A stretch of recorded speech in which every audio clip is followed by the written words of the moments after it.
말씀의 제목은요, 자유로운 순종이라는 제목으로 하나님 말씀 전하도록 하겠습니다. 성자 예수님은 성부 하나님과 동일 본질이시죠. 예수님은 하나님이십니다. 하나님은 스스로 계신 분이시죠. 만물은 스스로 존재하는 것이 아무것도 없습니다. 구속적이죠. 하지만 하나님은 스스로 계신 분이기 때문에 아무 곳에서도 구속받지 않고 모든 것을 구속하실 수 있는 분이심을 우리는 인정해야 하는 겁니다. 그러면 예수님도 하나님이시기 때문에요, 자유로운 분이시다라는 사실을 우리는 부인할 수 없겠죠. 그래서 예수님 안에 있는 본질, 그것은 자유다라고 말을 할 수 있을 것입니다. 그런데 한편으로요, 예수님은요, 성육신하신 하나님의 아들이십니다. 즉 종의 형체라는 인간의 몸을 입고 이 땅 가운데 오셨죠. 그런 면에서 예수님은 성부 하나님과의 관계 안에서 순종하는 삶을 살아가셨습니다. 그래서 요한복음 10장 28절에서는요, 아버지는 나보다 크심이니라 라고 말씀을 하고 있죠. 그러니까 동등한 하나님이시고 동일 본질이십니다. 한 분 하나님이신데 하나님 아버지는 나보다 크다라고 말씀을 하고 있죠. 그것은 예수님께서 인자 되셔서 성육신과 십자가의 죽음이 곧 성부 하나님께 대한 순종의 삶이었다는 것을 증거하고 있습니다. 그래서 요한복음 14장 10절 한 번 더 읽도록 하겠습니다. 내가 아버지 안에 거하고 아버지는 내 안에 계신 것을 내가 믿지 아니하느냐. 내가 너에게 이르는 말은 스스로 하는 것이 아니라 아버지께서 내 안에 계셔서 그의 일을 하는 것이라. 아멘. 여기에서 우리가 주목할 부분이 있는데요, 두 가지 면입니다. 내가 너희에게 이르는 말은 스스로 하는 것이 아니라 내 아버지께서 일하는 것이다 라고 말씀을 하고 있죠. 본문 한번 띄워주시기 바랍니다. 여기서 너희에게 이르는 말 그리고 하시는 것이다 라고 말을 할 때 이 두 가지가요, 같은 현재 시제거든요. 동시작용입니다. 예수님께서 말씀하시는 것은 곧 하나님 아버지께서 예수님 안에서 일하시는 것이고, 하나님 아버지께서 일하시는 것과 예수님께서 말씀하시는 것은 하나이다라고 말씀을 하고 있는 거죠. 이것은 하나님 아버지와 완전한 하나님이신 하나님의 아들로서의 성자 예수님은 동등한 분이시고 한 분 하나님이시다라는 것들을 말씀을 하고 있는 겁니다. 그러니까 분리된 것이 아닌 것이지요. 그런데 또 다른 한편으로 뭐라고 말씀을 하는가? 스스로 말하지 않는다라고도 표현을 하고 있는 겁니다. 이 스스로 말하지 않는다는 것은 하나님 스스로 존재하는 분이고 스스로 말씀하실 수 있는 분인데, 그 말씀하신 모든 것이 다 사실이 되실 수 있는 권능을 가지고 계신 분인데 그럼에도 불구하고 스스로 말씀하지 않으신다고 말씀을 하고 있죠. 이것은 성부 하나님과의 그 위격적 관계 가운데에서 그 하나님의 뜻을 따르는 삶을 살아가셨다는 것들을 표현을 하고 있는 겁니다. 그래서 요한계시록 3장 14절에서 이렇게 말씀하시는데 읽도록 하겠습니다. 라오디게아 교회 사자에게 편지하라. 아멘이시오 충성되고 참된 증인이시오 하나님의 창조의 근본이시니가 이르시되 아멘. 그래서 예수님께서는 아멘이고 충성이시다라고 말씀합니다. 그래서 하나님 아버지와의 관계에서 아멘, 순종하신 분이죠. 그리고 충성된 하나님의 집을 맡은 아들로서 하나님 아버지께 충성을 다했다라고도 성경에서는 표현을 하고 계신 것입니다. 그렇다면 여러분, 이것이 우리에게 제시하는 바는 무엇인가? 예수님은요, 모든 구원받은 인류의 머리이자 대표이지 않겠습니까? 이것은 우리의 모본이 곧 되신다는 것을 말씀을 하고 있는 거예요. 그래서 예수님께서는 인자의 삶을 살아가셨을 때 성령 하나님의 능력으로 행하셨습니다. 완전하신 사람으로요, 사람의 모본이 되어 주신 것이죠. 그러므로 우리도 기도하고 성령 하나님의 능력을 구하면서 모든 것을 행하며 살아가야 한다는 것을 말씀하고 있습니다. 그리고 예수님께서는요, 말씀으로 일하셨습니다. 말씀으로 귀신 쫓아내시고 말씀으로 병든 자 고치시고 말씀으로 제자 훈련하시고 말씀으로 기적을 행하셨습니다. 예수님 말씀으로 만물을 존재하게 하신 분이고 만물을 붙들고 계신 분이시기 때문에요. 그 말씀으로 모든 범주의 일들을 다 감당하실 수 있는 분이시죠. 예수님 말씀으로 일하셨다라고 말씀합니다. 그래서 히브리서 1장 3절에서는요, 능력의 말씀으로 만물을 붙드시는 일을 하고 계신다, 이렇게 우리에게 알려주고 계시거든요.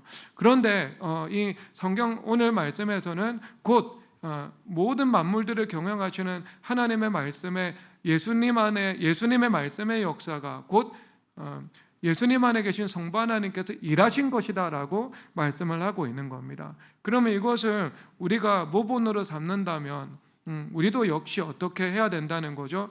우리가 말을 할 수 있고 일을 할 수 있는데 우리 안에 누가 일하는 것이 되어야 할까요? 예수님께서 일하시는 것이 되어야 합니다. 그래서 요한복음 14장 20절 다 함께 읽도록 하겠습니다. 읽겠습니다. 그날에는 내가 아버지 안에 너희가 내 안에 내가 너희 안에 있는 것을 너희가 알리라. 아멘.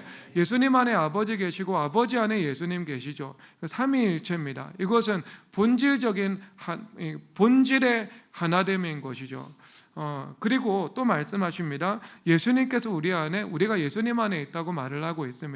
이것은 삼위일체와 같은 본질의 하나됨, 동일 본질의 차원은 아닙니다. 다른 차원에 있지만 우리는 믿음으로 예수님과 영적 연합의 관계를 이룰 수 있다는 것을 말씀을 하고 있는 겁니다. 우리가 예수님 안에 있고 예수님께서 우리 안에 계시죠. 그런데 그 예수님은 우리의 주님이 되시잖아요. 그러므로 우리는 예수님과 함께 말하고 예수님과 함께 일해야 되는 겁니다. 그러니까 우리가 말을 하고 일을 하는 것이 우리 안에 계신 예수님께서 말씀하시고 또한 행하시는 것이 되어야 한다, 이것을 말씀을 하고 있는 겁니다. 즉 성부 하나님과 성자 예수님과의 관계는 하나인 것이죠. 그런데 예수님과 우리 사이의 관계는요, 예수님께서 원인이 되시고 그리고 우리가 말하고 행동하는 것은 그 원인의 현상과 결과가 되어야 한다는 것들을 말씀을 하고 있는 겁니다. 그래서 이것을요, 골로새서 3장 17절에서 이렇게 말씀하시네요. 또 무엇을 하든지 말에나 일에나 다 주 예수의 이름으로 하고 그를 힘입어 하나님 아버지께 감사하라. 아멘. 그래서 예수님의 이름으로 모든 일들을 행해야 한다라고 말씀을 하고 있죠. 여러분, 그래서 오늘 말씀의 핵심이 뭐냐면 자유로운 순종이잖아요. 그러니까 순종과 자유가 하나가 된다는 겁니다. 예수님은 그 본질상 자유시잖아요. 스스로 계신 분이잖아요. 구속받지 않고 모든 것을 구속하는 분이시죠. 그런데 예수님께서는 아멘이요 충성이다 말씀하고 있습니다. 예수님은요, 그러므로 자유의 이름이면서 순종의 이름 되시는 거죠.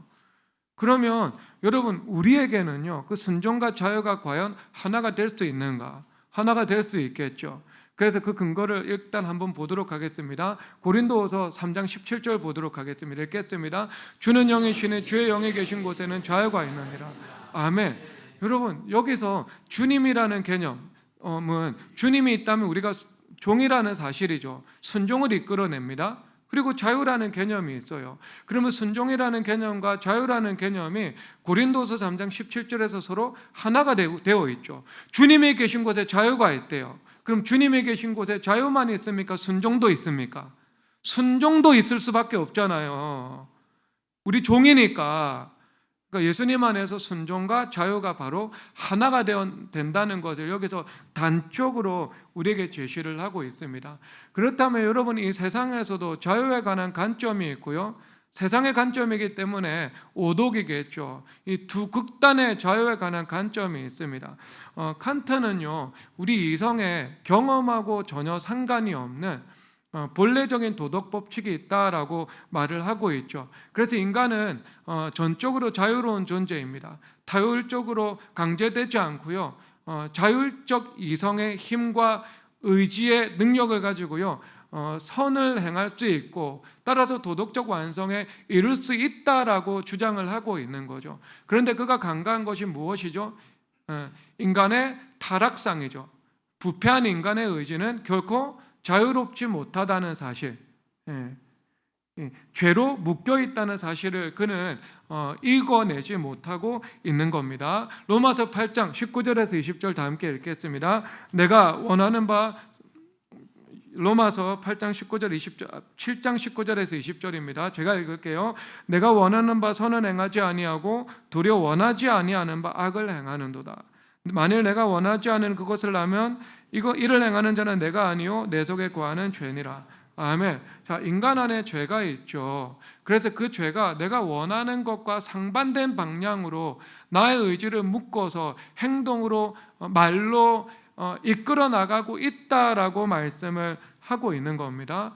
그렇다면 뭐예요? 인간의 의지는요, 부패한 의지가 되는 거죠. 그 자유의지가 있는데요, 그 자유의지가 타락해서 죄의 노예가 되어 있는 겁니다. 여러분, 이것이 우리 인간의 본래적인 타락한 의지의 현주소라는 사실인 겁니다. 그러니까 자유롭지 못한 의지인데 자유롭다라고 상정을 하고 있는 거죠. 그러니까 전제 자체가 틀렸으니까요, 그가 틀린 전제 위에서 쌓아나가는 사상의 탑은요, 당연히 피사의 사타처럼 기울어질 수밖에 없다는 것을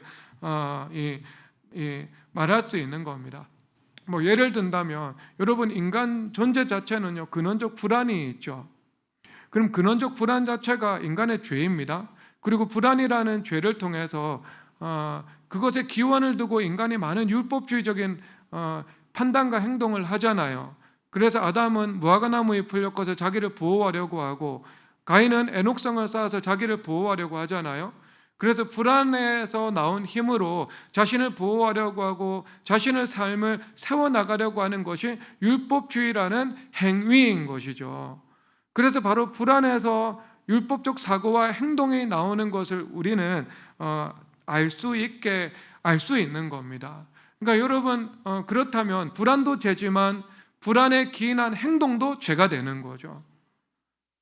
세상적 관점에서 자기를 보호하려고 하는 것들, 자신의 삶을 세우려고 하는 것들이 죄가 아닌 것처럼 보이는데요, 성경에서는 믿음을 따라 하지 않는 것은 다 죄다라고 말씀을 하고 있거든요. 그러므로 죄인 거예요. 그래서 죄악의 사탑을 세워나가게 되는 것입니다. 그러므로 여러분, 그는 인간이 자유롭지 못한 존재인데 자유롭다라고 오판을 내리고 있는 겁니다. 그래서 여러분, 이 칸트와 이 대척점에서 나온 그 반동으로 나온 사상이 있는데요, 그것은 또 니체예요. 니체도 우리 인간이 자유로운 존재라고 주장을 하고 있습니다. 그러니까 그 칸트의 도덕 법칙에 대한 반발로 니체의 반항적이고 왜곡된 자유가 나왔다, 이렇게 보면 됩니다. 그래서 니체의 자유가 무엇이냐면요, 선과 악이라는 하나님의 법으로부터 우리가 자유로운 존재라는 거죠. 칸트가 말을 하는 이성적인 도덕 법칙으로부터 우리는 전적으로 자유로운 존재다, 이것을 주장을 하고 있습니다. 그래서 그 법과 도덕을 무너뜨리고요, 새로운 가치의 창조자가 되는 것, 이것이 니체의 위버맨시라고 말을 하는 초인이다 라고 볼 수 있는 겁니다. 뭐 그 초인에서요, 지하벌의 라스클로니코프 같은 인물도 나와 있는 거죠. 그러면 여러분, 그가 법으로부터 자유, 도덕 법칙으로부터 자유로 주장을 하고 있거든요. 자유로운 존재다. 여러분, 우리가 어떻게 인정할 수 있겠습니까? 여러분, 자유라는 개념은요, 법칙 밖에 존재하지 않습니다. 법칙 안에 자유가 존재할 수밖에 없습니다. 여러분, 만유인력의 법칙과 케플러의 법칙이 있잖아요. 그래서 태양을 중심으로 지구가 공전을 하고 있잖아요. 그러면 태양계 운동도요, 법칙이라는 것이 있어요. 그 법칙이 무너지죠. 그럼 지구라는 것은 존재할 수 없습니다. 창세기 1장 14절에서요, season, day, year이라는 세 단어가 나오거든요. 그럼 이것도 계절과 날과 1년이라는 시간의 질서 가운데 우리가 종속된 존재이다라는 것들을 보여주고 있는 것이지 않겠습니까? 그럼 시간의 존재 자체가, 시간의 질서 자체가 무너져요. 그럼 우리가 어떻게 살아갈 수 있겠습니까? 우리 존재 자체가 부정될 수밖에 없겠죠. 그리고 여러분, 인생을 살아가면서 가장 자유로운 시간이 언제입니까? 태국이나 일본 같은 곳에 해외여행 가면 여러분, 자유롭지 않아요? 그러나 여러분, 그것이 전적인 자유 안에 있습니까? 태국과 일본이라는 실정법이라는 법칙 안에서 자유를 누립니까? 법칙 안에서 자유를 누리잖아요.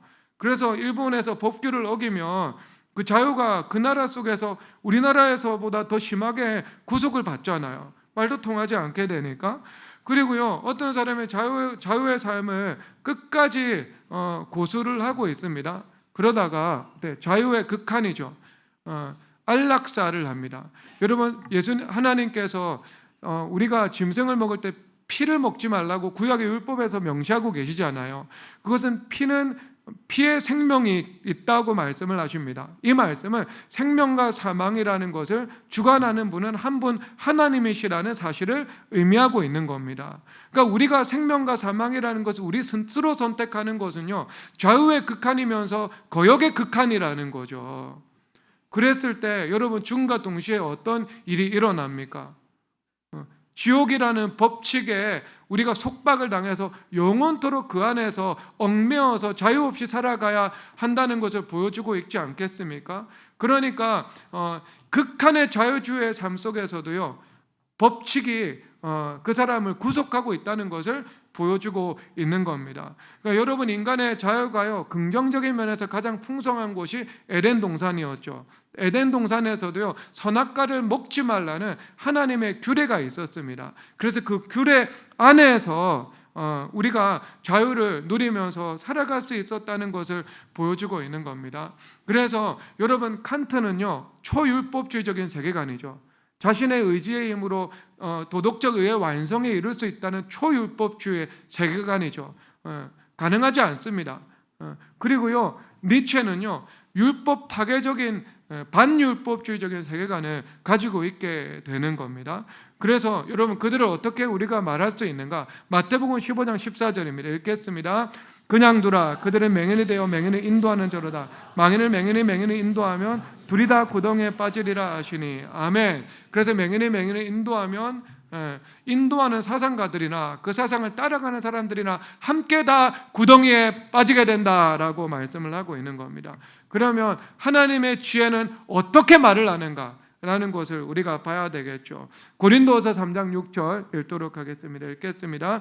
그가 또한 우리를 새 언약의 일꾼 되게 만족하게 하였으니 율법 조문을 하지 아니하고 오직 영으로 함이니 율법 조문은 죽이는 것이요 영은 살리는 것이니라. 아멘. 여기서 율법 조문은 죽이는 것이다 라고 말씀을 하고 있습니다. 율법 조문은요, 죄를 죄로 규정하죠. 죄는 죄인으로 정죄합니다. 그래서 죄가 있는 것은 율법적 정죄와 저주가 있고요. 그리고 십자가 밖에 죄인 가운데 하나님의 심판이 있게 되는 것이죠. 그래서 여러분, 니체가 율법을 파괴하려고 했죠. 근데 율법은 선하고 또 하나님께서 예수님께서 말씀하시기를 율법의 일제일획도 패하지 않고 다 이룬다고 말씀을 하고 있죠. 그러므로 패할 수 없는 율법을 자신의 힘으로 와야하려다가 어때요? 자신의 영혼과 삶이 파괴될 뿐이라는 사실을 보여주고 있는 겁니다. 그 근거는 무엇이죠? 율법 조문은 죽이는 것이기 때문입니다.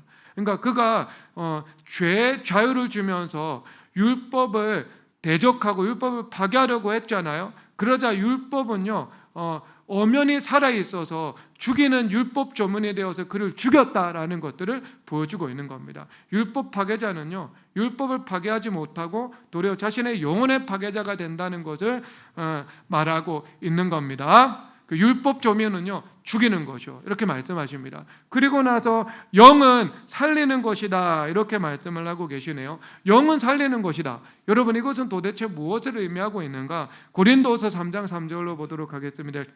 읽겠습니다.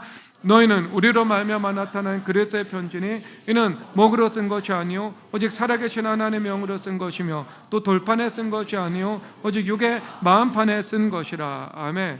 하나님께서 모세의 두 돌판에 십계명을 새기시죠. 그것은 하나님께서 직접 기록하신 것입니다. 그러니까 성령 하나님의 손으로 이 십계명 두 돌판을 그려서 우리에게 제공을 하신 것이지요. 그리고 여기서 새 언약에 대해서 말씀을 하고 있는데, 그것은 성령 하나님께서 우리 내면에 들어오셔서 우리 마음판에 하나님의 법을 프린트하신다라고 말씀을 하고 있는 겁니다. 자, 그러면 성부 하나님께서 예수님 안에서 일하시죠. 그럼 우리 안에서 무엇이 일한다는 거죠? 성령 하나님께서 우리 안에 들어오셔서 살아있고 운동력 있는 말씀을 두심으로 그 말씀이 우리 안에서 일한다는 것을 보여주고 있는 겁니다. 네, 여러분 이것이 하나님의 말씀이 우리 안에서 살아서 역사한다는 것은 무엇을 의미하고 있는가? 그 내면에 있는 말씀을 통해서 우리의 본성, 우리의 타락한 성품이 치유되고 회복된다는 것을 의미하고 있습니다. 하나님 말씀이 들어와서 어떻게 우리의 옛 성품이 죽고 새로운 성품으로 우리의 영혼이 변화되어 나아가지, 우리의 지정의가 새롭게 되지? 여러분, 그게 근거가 있습니다. 시편 40편 8절 다 함께 읽도록 하겠습니다. 읽겠습니다. 내 하나님이여 주의 뜻 행하기를 즐기오니 주의 법이 나의 심중에 있나이다 하였나이다. 아멘. 하나님의 법이 우리 마음 안에 있대요. 자, 그러면 이것이 원인이잖아요. 여러분, 그 증자의 대학이라는 책에서 보면 우리 마음 안에 인이 이루어진다면 그것은 근본이다라고 말을 합니다. 인애죠. 그리고 인이 이루어질 때요, 이것이 사람과의 관계에서 예의로 나타난다라고 말을 하고 있습니다. 이것은 근본이고 현상이라고 이야기를 하고 있는 거죠. 그러면 하나님의 법이 우리 내면 안에 있는 것은요, 근본이고 원인이 되는 겁니다. 그럴 때 어떤 현상과 말단이 나타나는가? 그것은요, 주님의 뜻 행하기를 즐기오니라는 말인 거죠. 그래서 하나님의 뜻에 순종하는 것을 즐거워하는 사람으로 바뀐다, 이렇게 말씀을 하고 있습니다. 자, 하나님의 뜻 행하는 것을 즐거워합니다. 하나님의 뜻 행하는 것은 뭐예요? 순종이잖아요. 즐거워한다고 말하려고 있습니다. 이것은 억지로 순종하는 겁니까? 자원하는 심령으로 순종하는 겁니까? 당연히 자원하는 심령으로 순종하는 거죠. 그래서 자유와 순종이라는 것이 하나가 될 수 있도록 하나님께서 우리의 내면의 세계를 혁신하신다는 것을 말씀하고 있습니다. 무엇이요? 우리 안에 기록된 하나님의 율법이라는 겁니다. 그래서 우리가 영원히 질적으로 도약해야 됩니다.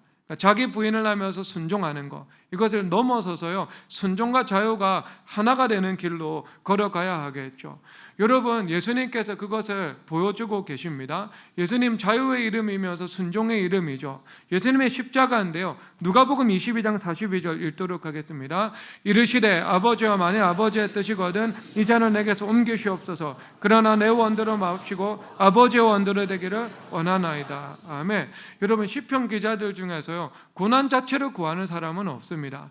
다가온 고난을 극복할 수 있는 힘을 달라고 하나님 앞에 기도를 드리고 있는 것이지요. 왜 그런가? 우리 삶에 고난이 있습니다. 그리고 사명을 위한 시험이 있습니다.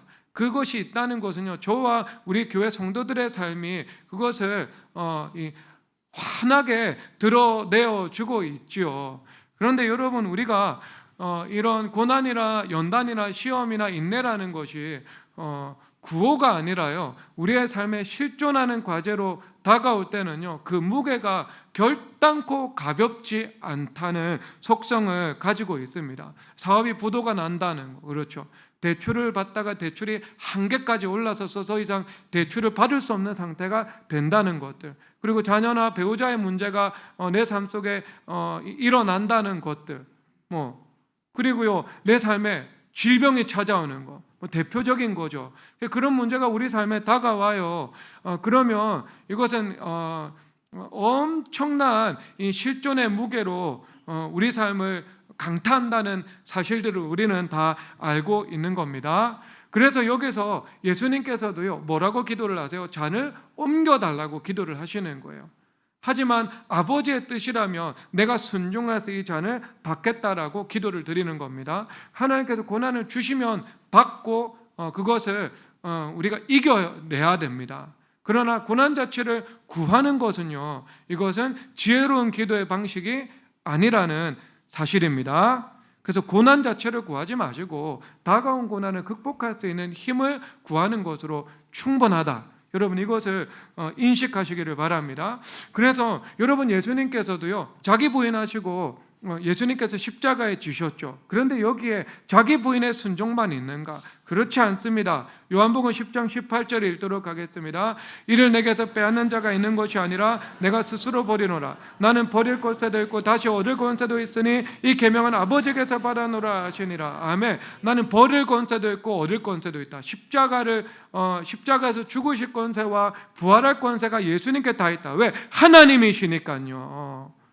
그래서 예수님께서는요, 자원하셔서 기쁨으로 기꺼이 그 십자가를 감당하셨다라고 말씀하고 있는 겁니다. 이 십자가도요, 자기 부인이 있지만 그것을 넘어서서 자유와 순종이 하나가 되었다 말씀하고 계시네요. 말씀하고 계십니다. 여러분, 그래서 고린도서 3장 17절 한 번 더 읽도록 하겠습니다. 주는 영이시니 주의 영이 계신 곳에 자유가 있느니라. 아멘. 그래서 하나님의 영이 우리 가운데 임하시죠. 그럼 우리를 풀어 자유케 하십니다. 그러니까 무엇으로 자유케 하신다고요? 그 자유는요, 죄로부터 자유인 것이죠. 우리 부패한 본성이 성령 하나님을 통해서, 말씀을 통해서 치유되고 회복되는 거예요. 그러면 우리 부패한 본성 중에 그 핵심 요소인 자유의지라는 것도 온전케 되겠죠. 그러면 자유의지라는 것이 타락해서 죄의 노예가 되었거든요. 그러면 죄로부터 다시 자유케 되는 겁니다. 그러면 자유의지가 어때요? 하나님께서 창조의 때 디자인하는 모습 그대로 회복되는 겁니다. 그러니까 자유의지가 회복되고 세워지는 거예요. 그래서 어거티는요, 우리의 본성이 치유될 때 자유의지가 세워지게 된다라고 말씀을 하고 있는 겁니다. 그러니까 여러분, 자유의지가 자유를 얻게 되는 겁니다. 그러므로 이 자유는요, 어때요? 기쁨으로 하나님의 뜻에 순종할 수 있는, 즉 자유와 순종이 하나 되는 의지로 변모된다는 것들을 보여주고 있는 겁니다. 데살로니가전서 2장 13절 다 함께 읽도록 하겠습니다. 읽겠습니다.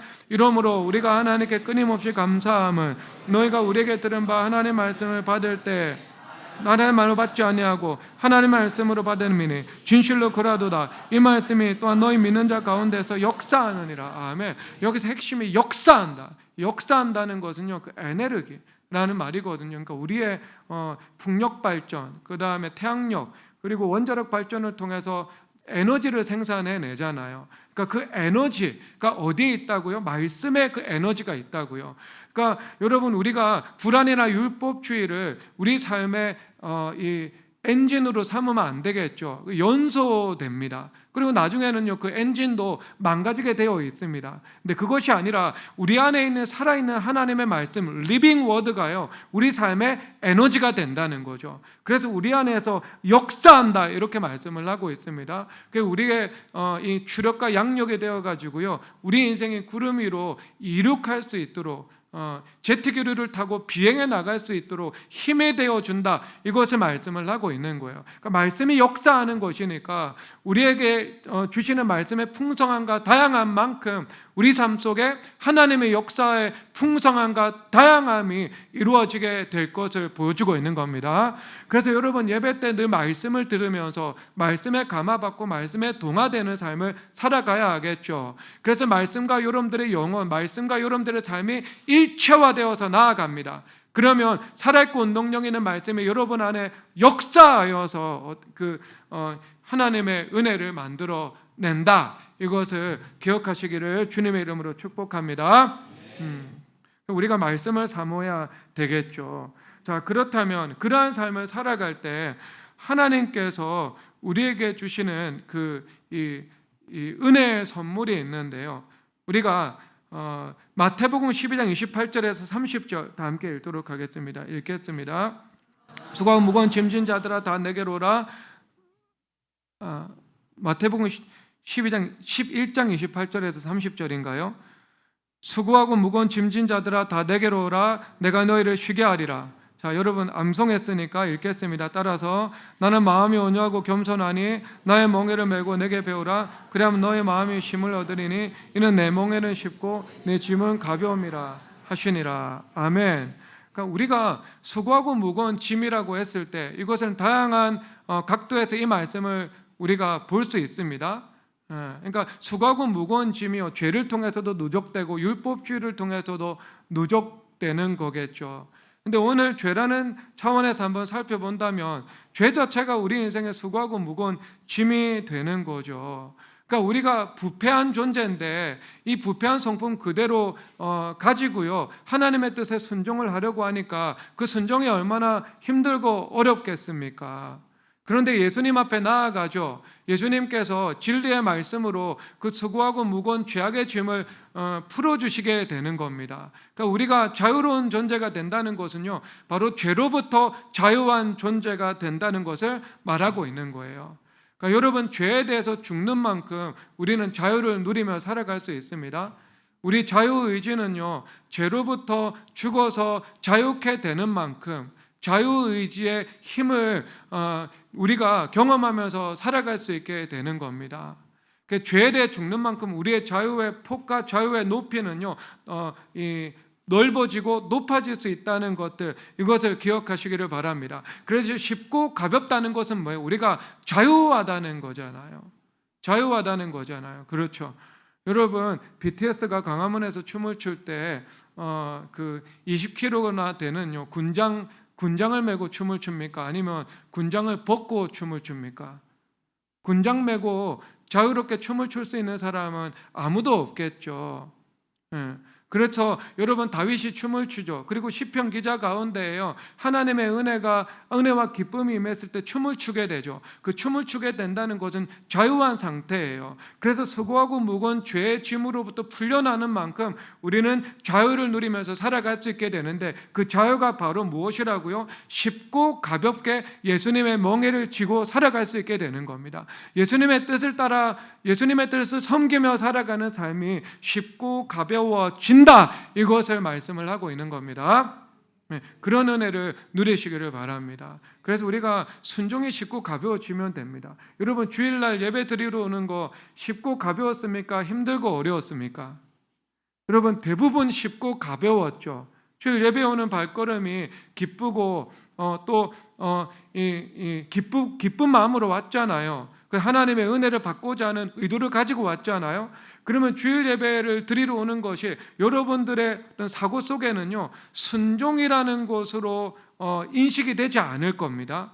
그런데 여러분, 엄밀하게 볼 때는요, 순종이었어요. 왜? 주일 예배 오기로 결단을 하고 여러분들의 자유의지를 활용을 해서 이 자리에 나온 거잖아요. 순종이 개입되어 있는 거예요. 그런데 순종이라는 것을 느끼지 못하죠. 쉽고 가볍게 오죠.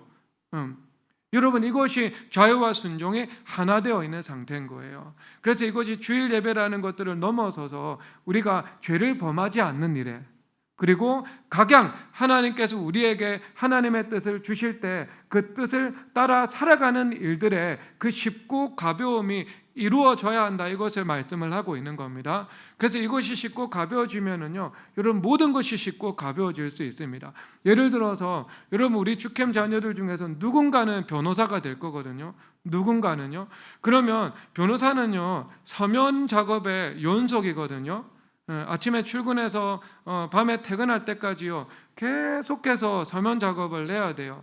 새로운 글을 써야 되고, 그리고 어려운 법적 사안에 대해서 그것에 대해서 패턴을 읽어내고, 판사를 설득할 수 있는 그런 각도를 내가 만들어내야 되고요. 그래서 계속 새로운 글을 써내야 되는 거죠. 그런데 그것이 힘들고 어려우면은요, 그의 인생 자체가 힘들고 어려운 것이 되지 않겠어요? 하나님 그거 원하지 않으세요. 하나님께서 원하시는 것은 무슨 일을 하든지 말에나 일에나 예수님의 이름으로 하는 거죠. 예수님의 이름으로 하는 것은 쉽고 가벼운 거지 힘들고 어렵게 하는 게 아니거든요. 힘들고 어려운 일들을 통과해 나가서 그 다음에는요, 결국 쉽고 가벼워져야 됩니다. 물론 이 쉽고 가벼움이 힘들고 어려움을 통과하지 않으면 오지는 않습니다. 이것을 넘어서야 돼요. 넘어서야 되는데 늘 힘들고 어렵게 감당을 한다면 얼마나 그의 삶과 인생이 고역이겠습니까? 애굽의 노예 노동과 같이 감당한 일이 되지 않겠습니까? 하나님 그거 원하지 않는다고. 우리는 가나안의 자연이 되기를 원하신다고요.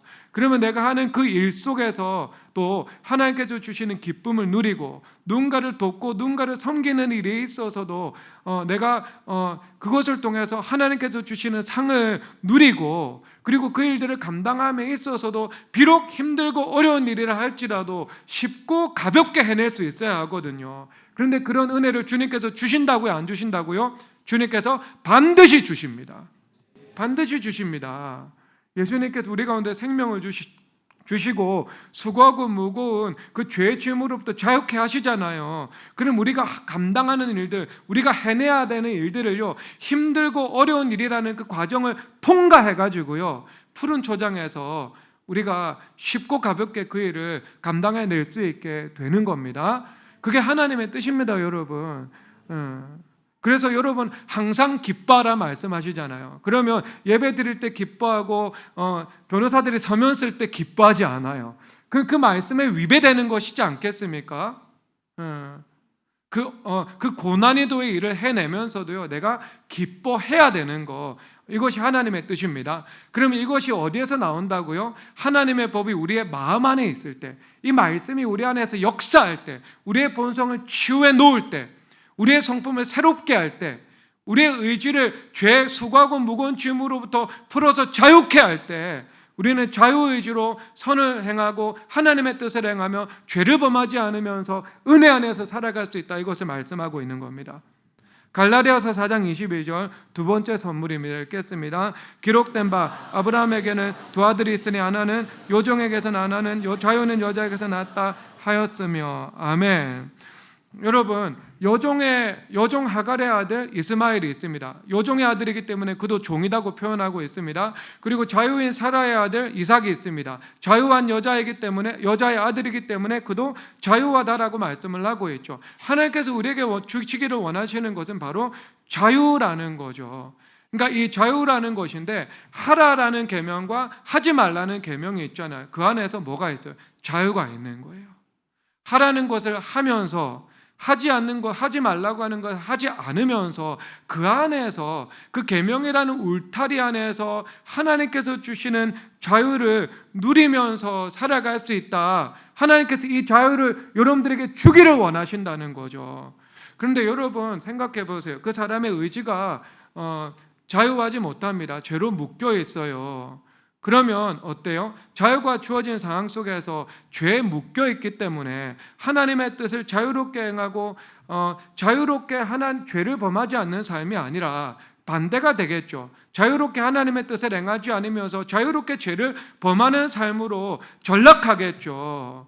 그것은요, 에덴 밖에 있는 니체의 자유지, 이건 에덴 안에 있는 하나님의 선물로서의 자유가 아닌 겁니다.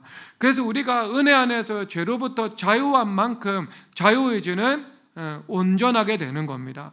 그래서 우리가 자유롭게 죄를 범하지 않고 자유롭게 하나님의 뜻을 행하면서 살아갈 수 있게 만들어 주는 것입니다. 그래서 우리 가운데 이 하나님의 영을 통해서, 진리를 통해서, 하나님의 말씀의 그 역사를 통해서, 성령 하나님의 임재를 통해서 자유를 누리면서 살아가잖아요. 그러면 여러분, 하나님의 질서와 하나님의 계명 안에서 우리는 자유로운 삶을 살아갈 수 있도록 은혜를 베풀어 주시는 겁니다. 그래서 매이지 않고 예수님 안에 있는 그 폭넓은 자유가 여러분 가운데 주어지게 되는 것이죠. 그 자유의 폭이 점점 여러분 안에서 증가되어 간다는 것을 여러분들이 경험할 수 있게 됩니다.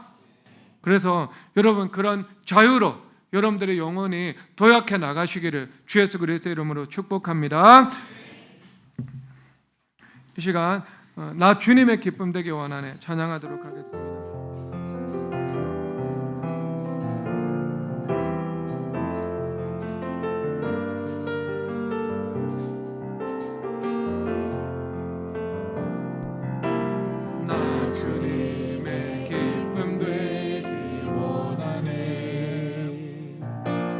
마음을 새롭게 하소서.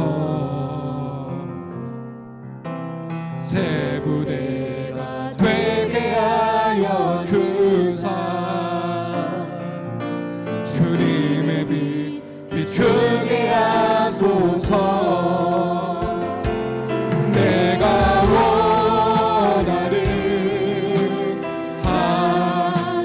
자유의 삶을 사는 것, 순종의 삶을 사는 것. 내가 원하는 한 가지, 순종의 삶을 사는 내가 원하는 한 가지, 내가 원하는 한 가지, 자유의 삶을 사는 것, 자유의 삶을 사는 것.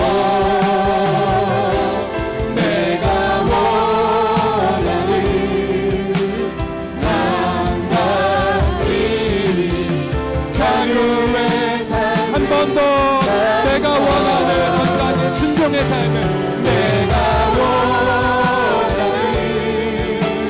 한 가지, 순종의 삶을 사는 것. 내가 원하는 한 가지, 자유의